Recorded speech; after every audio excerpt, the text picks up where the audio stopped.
Oh He Dead Says They're Not Dead Yet. By Eric Althoff. Published December 9, 2021. The DC band Oh He Dead has a rather unique story behind its name. We'll get to that, but first, it's important to take note of the various musical genres that infuse the group's rather unique sound. Their compositions bear many stamps, most notably jazz, folk, and funk. A lot of people ask us what's our genre, and we can't really give you an answer because we bring in all of these influences that are kind of all over the place, said the band's vocalist Sade Johnson, who adds that she has spent a lot of time listening to Kings of Leon and Sade. Andy Valenti, the group's guitarist, who also trades off vocal duties with Johnson, adds he was drawn to certain rock bands like Fleetwood Mac, but the musical DNA the band members all seem to share was jazz, especially as many members have a background in that most American of musical experiments. A lot of times C.J. and I will write a folk or rock-inspired tune, and naturally when we bring it to the band, it gets grooved up a bit, Valenti said. And as to that rather unique name, Valenti and Johnson started jamming and writing together in 2015 after being introduced by Claire Newbegin, who is now the band's manager. Johnson brought to Valenti a composition called Better Than You, about a past relationship of hers that went sour.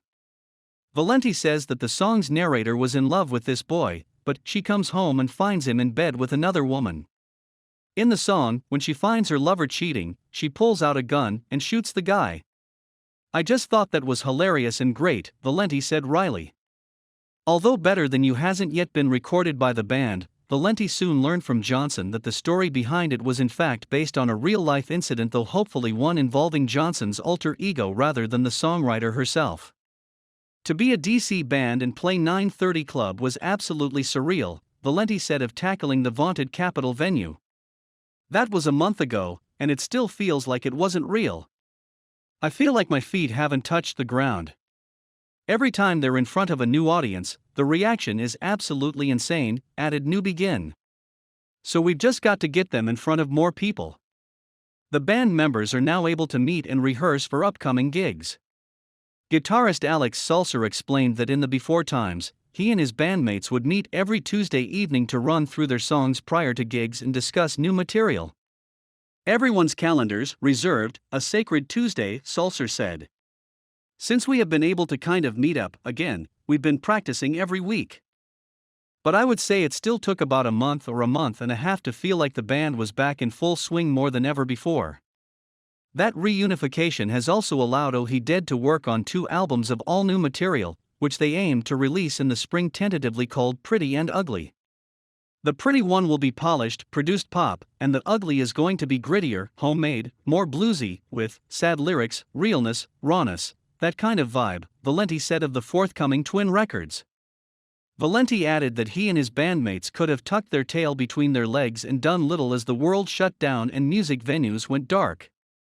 However, despite the trying circumstances, they found the will to continue making new art despite being apart prior to vaccination. We definitely had a moment of, hey, this is the worst thing that could happen to us. How can we make it the best thing that happened to us? Valenti said. As far as the newest albums, I can't really say what my influence was, but I was definitely thinking about the interactions between CJ and Andy's voice, added Sulzer. I think they play really well together in like a pop soul format. I give them a bunch of tunes and then hope they like it enough to write lyrics. That's been the process. His bandmate Valenti added that the band hopes to soon resume their road touring with the Dip. He said Oh He Dead is soldiering on, as everyone collectively navigates a new definition of what is ordinary life.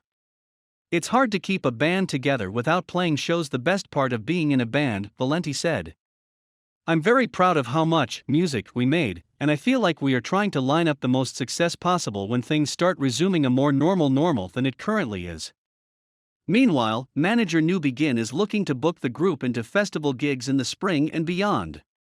I want those 2 new albums to be nationally recognized, and by the end of 12 months, I think it's reasonable for them to be opening nationally at venues the size of 930 Club, she said. I really want them to get on the circuit where they are playing for rooms of 1,000 people with bigger acts. We've lost some really great venues in the last year, said Valenti of the pandemic's toll on the entire industry.